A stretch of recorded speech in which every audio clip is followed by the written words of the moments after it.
एक समय ऐसा भी आया, मनुष्य से यहां अभिप्राय केंद्रीकरण उस गज का है कि उसके जीवन में एक समय ऐसा भी आया कि जिस अपनी पत्नियों के लिए, जिन 100 पत्नियों पर, जिन 150 पुत्रों के लिए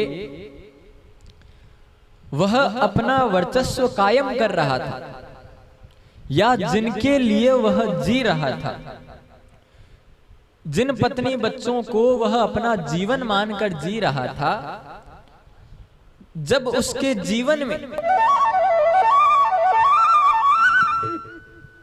कठिनाइयां आई, या जिस समय वह एक ऐसी विपदा में फंस गया कि जहां से उसको बाहर लाना, निकलना उसके लिए शायद बहुत ही ज्यादा कठिन हो गया था, तो उसने अपनी पत्नी बच्चों से सहायता मांगी। उन्होंने सहायता की भी, परंतु एक समय तक,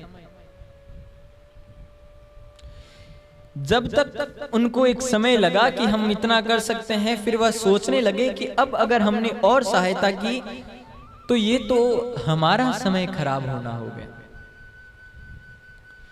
यानी मनुष्य के जीवन में एक ऐसा समय भी आता है, चाहे कोई वस्तु हो, चाहे कोई रिश्ता, उससे उसका मन भर जाता है। एक समय ऐसा भी आता है। तो पत्नी बच्चों ने सोचा कि और कितना करें अब इनके लिए, तो कई समय तक तो उन्होंने बचाने का प्रयास किया, फिर थक करके अपनी सूंड से सूंड हटाई और चलते गए, वहां से चल दी। तो गज ने आवाज लगाई कि शायद कोई अन्य आ जाए, परंतु कोई अन्य भी नहीं आया। तब उसको अभिमान अब अपने ऊपर, तो वह भी लगाया, तब भी कुछ नहीं हुआ। पर अंत में जैसे ही मेरे भगवान को याद किया, मेरे भगवान ने आकर उसकी रक्षा की। तो इससे अच्छा हम 2 हाथ वालों के आगे अपने हाथ फैलाएं। हमारे भी 2 हाथ हैं, उनके भी 2 हाथ है, तो वो भला हमारा क्या भला कर लेंगे। हाथ ही फैलाना है तो 4 हाथ वाले के आगे फैला। वो तुम्हें जीवन में सब कुछ देने में सामर्थ्य रखता है, पर हमें तो 2 हाथ वालों से सहायता चाहिए। बंधुओं, जीवन में 4 हाथ वाले के आगे अगर आपने हाथ फैला लिया, तो जीवन में आपको कभी मांगने की जरूरत किसी से पड़ेगी नहीं। और दूसरी बात, जीवन में अपने पिता का हाथ पकड़ लो, दुनिया के पैर पकड़ने की नौबत नहीं आएगी। यह जीवन की सबसे बड़ी शिक्षाएं। अतएव जाना कि अजामिल को भी अंत समय में भगवान का नाम लेने पर मोक्ष की प्राप्ति हुई। देवासुर संग्राम, समुद्र मंथन का प्रसंग आदि हमने कल जाना। मानव धर्म प्रचार सेवा संस्थान के तत्वाधान में पारिक चौक बीकानेर से श्रीमद् भागवत महापुराण दिव्य यज्ञ अनुष्ठान का आप सभी आज 5वें दिन रसास्वादन कर रहे हैं। जो आपको साधना चैनल, ईश्वर चैनल, RM चैनल, साधना गोल्ड यूट्यूब चैनल और श्री छलिया के माध्यम से देखने को मिल रही है। आप सभी घर पे आराम से सुरक्षित रहकर इस सुंदर गंध का रसास्वादन करें। कल हमने श्रीमद् भागवत जी के 8वें स्कंद तक की कथा को सुना। आइए 9वें स्कंद में प्रवेश करते हैं। प्रेम से कहिए ना, जय श्री कृष्ण। राम कृष्ण दो एक है, अंतर नहीं निमेश, उनके नयन गंभीर है और इनके चपल विशेष। देखा जाए तो राम के और कृष्ण के जन्म में उनकी जीवन की कथाओं में, लीलाओं में कोई ज्यादा अंतर नहीं है। दोनों एक रूप में समान थे, परंतु राम के जीवन में गंभीरता थी। राम ने जीवन को गंभीरता से जिया और मेरे कृष्ण ने चंचलता से, नटखट रूप में, आनंद में जिया। कृष्ण ने कभी सोचा विचार नहीं किया कि ये ऐसा हो जाएगा तो क्या होगा। हमेशा जीवन में निर्णय ले लिया, उसके बाद उसे सही करके बताया। आप भी जीवन में यही करें। अगर आप सोचने बैठ गए तो आप कोई भी काम को शुरू नहीं कर पाओगे। जीवन में पहले निर्णय लो और फिर उसे सही साबित करके बताओ। तो राम और कृष्ण एक ही। राम ने जीवन में, राम ने जो अपने जीवन में कठिनाइयां सहन की, परंतु राम ने कठिनाइयों, देखिए वह है तो भगवान पुराण पुरुषोत्तम है, वह तो लीला उनकी थी सब कुछ। चाहती तो राम जी पहले ही विमान मंगाकर ला नहीं सकते थे सीता जी को, परंतु नहीं, राम जी ने अपने जीवन को ऐसे जीकर बताया कि अगर एक साधारण मनुष्य के जीवन में भी कठिनाई आ जाए तो उसे उसका कैसे सामना करना चाहिए। मित्र भी बनाए, कृपा भी की, उद्धार भी किया, हर परिस्थिति को सहन भी किया और अपनी पत्नी को यह बतलाया कि तुम किसी भी परिस्थिति में हो, तुम अगर अपने आप में दृढ़ हो, तुम्हारे अंदर सरल भाव है, सभी को साथ लेकर चलने का भाव है, तो तुम जीवन में कुछ भी कर सकते हो। यह उन्होंने बतलाया। नहीं, अभी नहीं, राम ने जीवन में यह कभी नहीं कहा कि ये कार्य अभी ना करूं, बाद में करूंगा, उसी पर रहे। जो काम उनको लगा जैसे संभव है, उस काम को वो वैसी ही परिस्थिति में ढालकर किया करते थे, उसी के अनुसार और सरल भाव से सीता जी को लाकर बताया। हर एक स्थिति में जीवन को जीने की कला साधारण मनुष्य कैसे जिए, उससे उन्होंने परिचित कराया। ब्रह्मा के पुत्र मारीच, मारीच के कश्यप, कश्यप के हुए सूर्य, जबकि सूर्य का वास्तविक नाम विवस्वान है।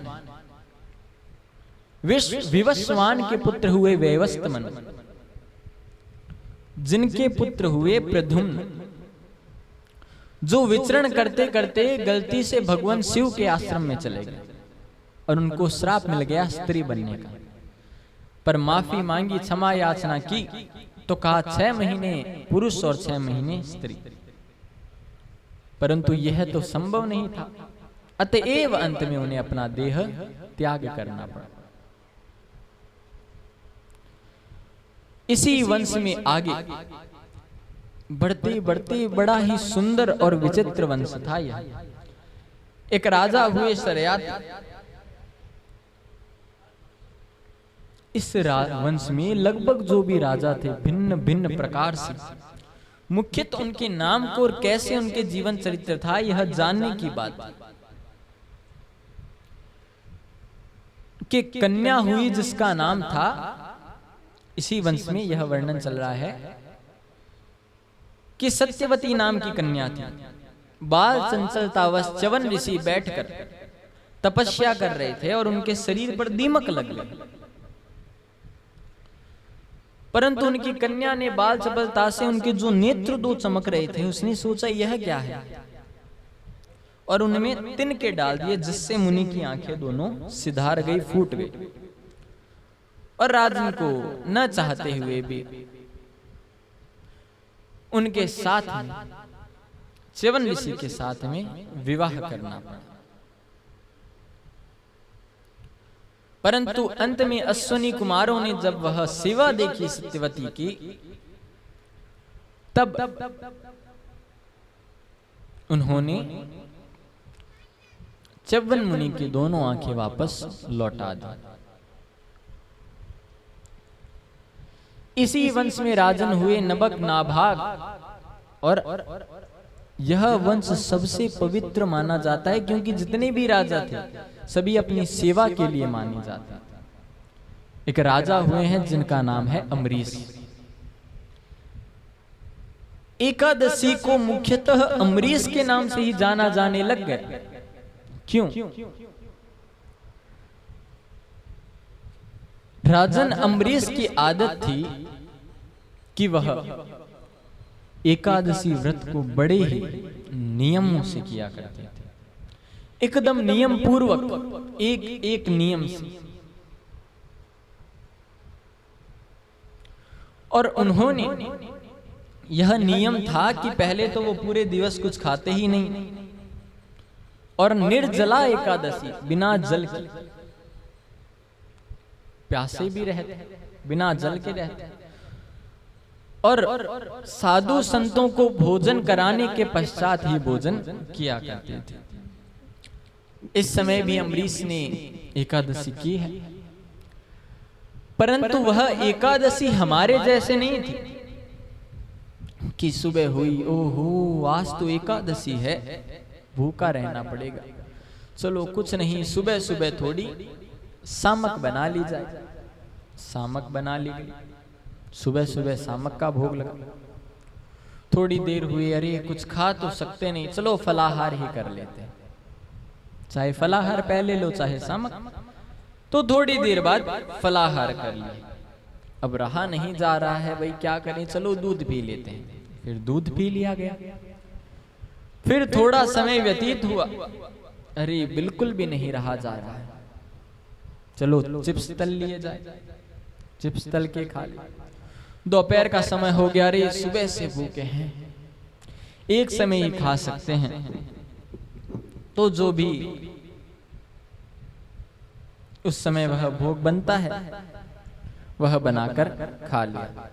फिर थोड़ा समय व्यतीत हुआ, अरे भूख लग गई, खा कुछ सकते नहीं, चलो ठंडा कोई पेय पदार्थ पी लेते हैं, शरबत जो भी पी लिए। फिर थोड़ा समय होने लगा, सायंकाल का, रे बिल्कुल भी नहीं रहा जा रहा, फिर फलाहार कर लिया। फिर रात्रि हुई, अब तो रह ही नहीं सकते, आलू का सीरा बना लिया, सामक खा ली, चिप्स तल लिए, फिर दूध पी लिया। अगले दिन सुबह जैसे ही हुई, कल तो पूरे दिन भूखे थे, अब जल्दी से भोजन बना लो। अरे मतलब व्रत किया सिर्फ नाम का, कसर कोई नहीं छोड़ी, जबकि रोज का जो भोजन है उस भोजन से भी ज्यादा भोग हमने लगा लिया, परंतु फिर भी कल व्रत था। ऐसे काम नहीं चलता। व्रत का अर्थ होता है, जैसे कि आपको बतलाया कि नित्य प्रतिदिन फैक्ट्रियां चलती है तो एक दिन अवकाश रखा जाता है, ताकि जो मशीनें हैं वो पुनः सही से काम कर सके, उनमें कमी ना आए, उनकी क्षमता में कमी ना हो। इसलिए तो इसीलिए एक दिवस तो शरीर को भूखा रखो कम से कम। मैं ये नहीं कहता कि भूखे रखने से शरीर को भगवान मिल जाएंगे, बिल्कुल नहीं, या जंगल जाने से भगवान मिल जाएंगे, बिल्कुल नहीं। शेर का जन्म ही जंगल में होता है, गीदड़ का जन्म ही जंगल में होता है, या तो पहले उन्हें भगवान मिल जाने चाहिए। भूखे रहने से भगवान मिलते तो हमारे देश में आज भी बहुत से लोग हैं जिनको रात का भोजन, रात का क्या सुबह का भी शायद नसीब ना होता, वह भूख से मर जाते हैं। क्या उनको भगवान मिलते हैं? शायद वो भगवान के पास चले जाते होंगे, पर उनको भगवान नहीं मिलते।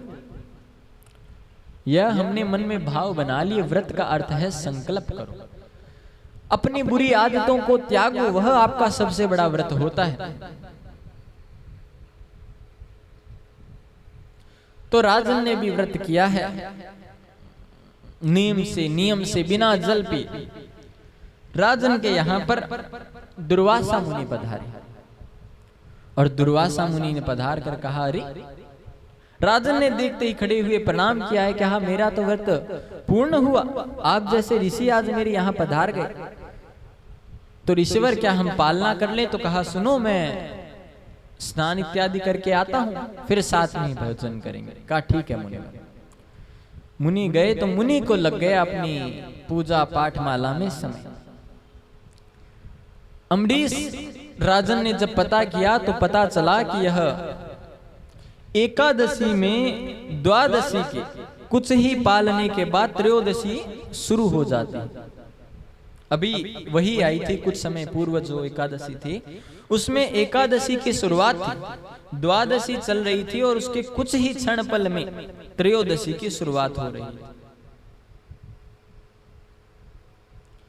उस एकादशी, यह सबसे बड़ी एकादशी भी मानी जाती है और अनेक वर्षों बाद भी आती है।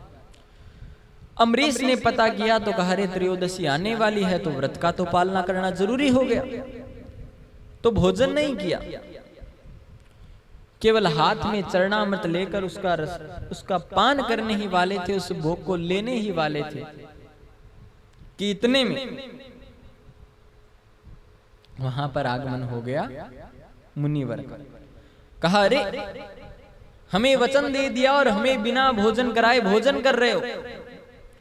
अपनी एक जटा उखाड़ी और जमीन पर पटकी, उससे कृत्या नाम की राक्षसी ने जन्म लिया। अम्बरीश को मारने दौड़ी। अम्बरीश ने कहा अगर मैं गलत हूं तो मुझे मार दिया जाए। भगवान का दिव्य सुदर्शन चक्र आया और कृत्या को वहीं पर भस्म कर दिया। बात यहां तक नहीं रुकी, वह चक्र दुर्वासा मुनि के पीछे और दौड़ने लगा। अब दुर्वासा जी अपनी जान बचाने इधर भागे उधर भागे, ब्रह्मा के पास जाए,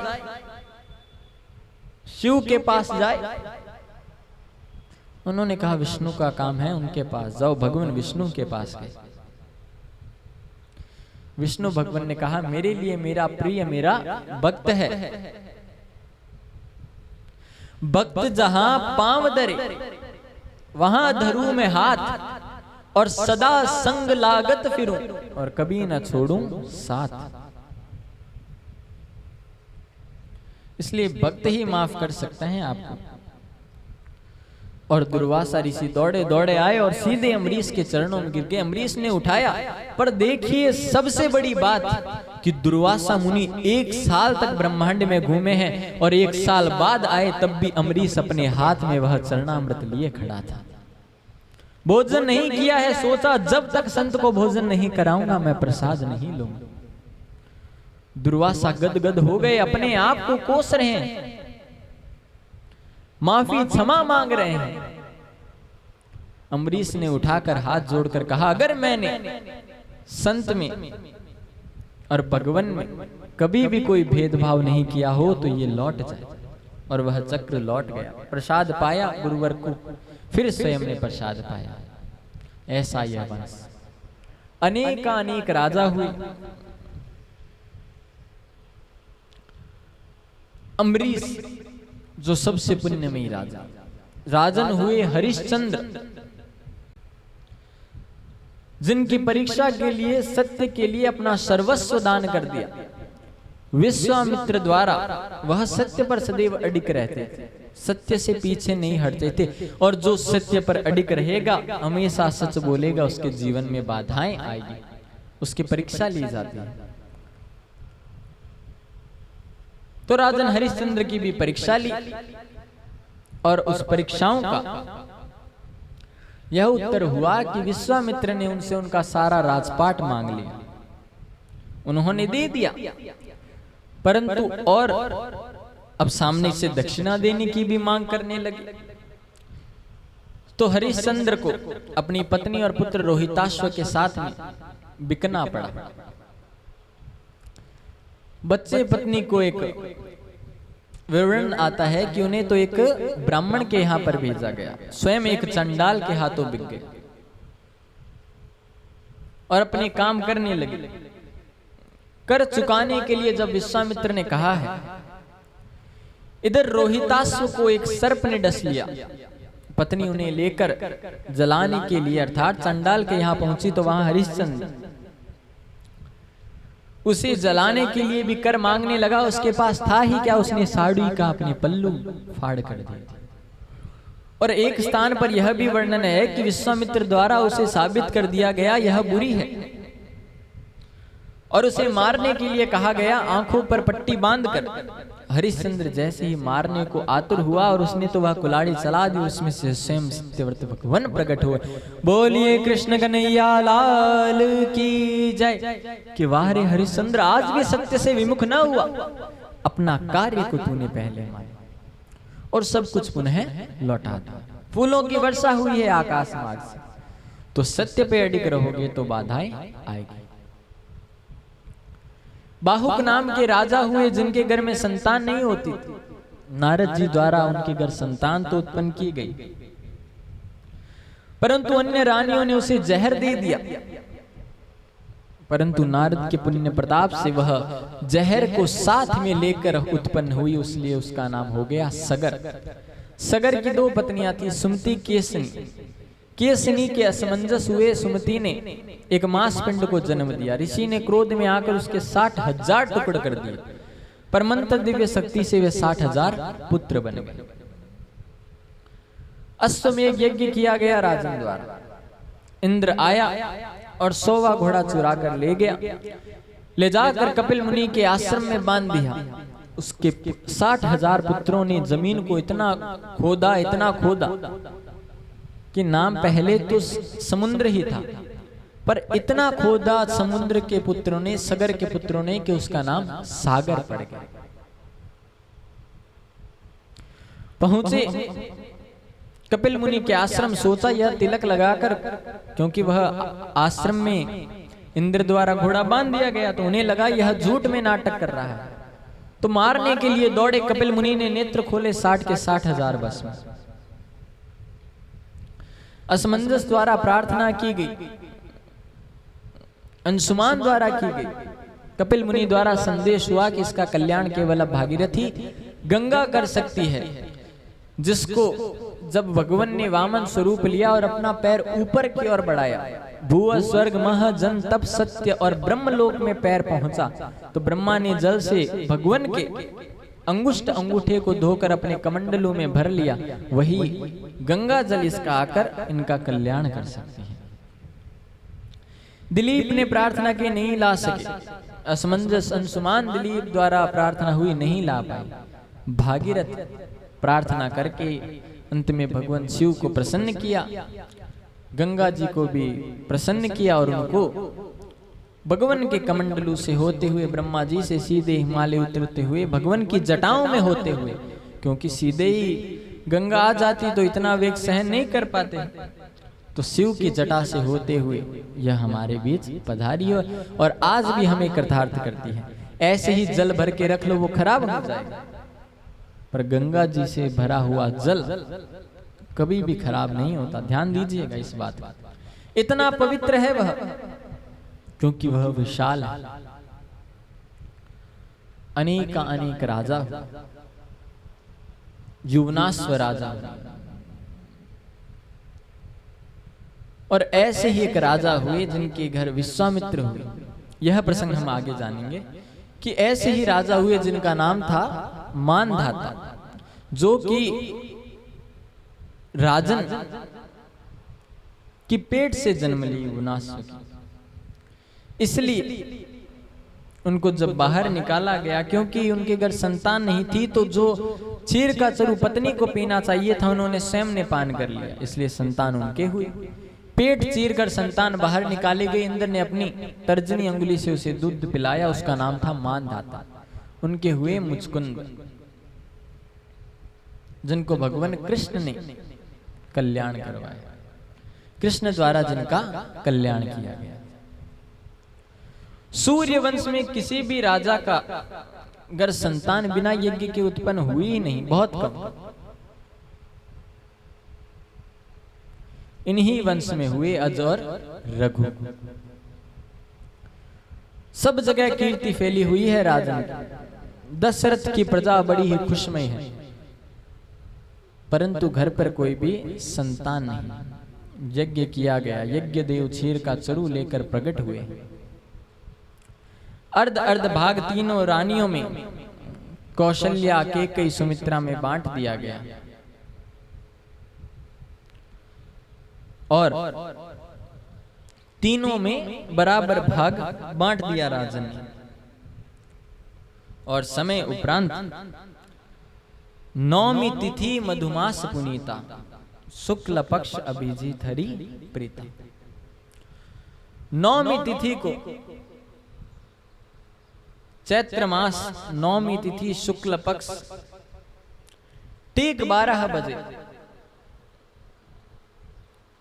मेरे भगवान राघवेंद्र ने जन्म लिया है। बोलिए रामचंद्र भगवान की जय।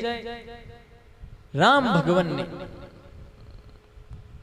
ठीक 12 बजे जन्म लिया है। देवता ऊपर से पुष्प वर्षा कर रहे हैं और कौशल्या मां अपने आप कृतार्थ मान रहे हैं, क्योंकि कौशल्या पर सबसे बड़ा पुण्य का फल प्राप्त हुआ।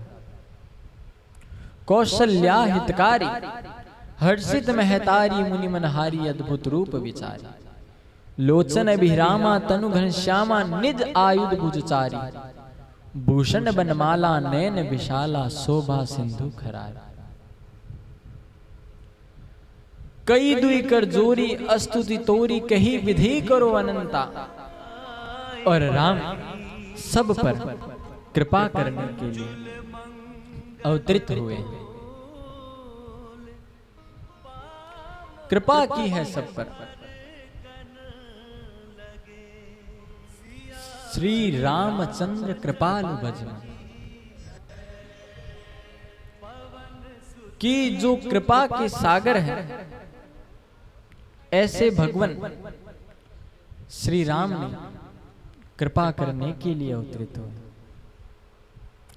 अब सोचिए कि अगर भगवान की साधना आराधना